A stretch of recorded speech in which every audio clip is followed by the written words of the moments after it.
এবার চলে যাব বিস্তারিত সংবাদে। প্রথমে যে সংবাদে নজর রাখবো, দেওঘরে আটকে প্রধানমন্ত্রী নরেন্দ্র মোদী।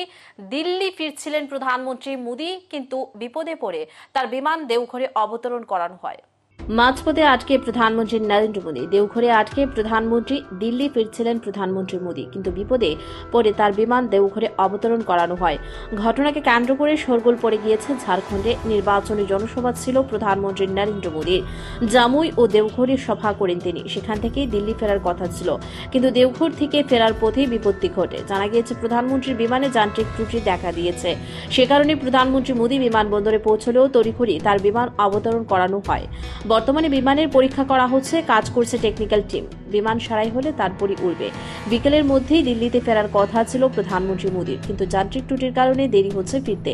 অন্যদিকে ঝাড়খণ্ডে দীর্ঘক্ষণ আটকে ছিল কংগ্রেসের সাংসদ রাহুল গান্ধীর হেলিকপ্টারও। এয়ার ট্রাফিক কন্ট্রোল থেকে ছাড়পত্র না পাওয়ায় প্রায় 2 ঘন্টা আটকে থেকেছেন রাহুল গান্ধীর কপ্টার।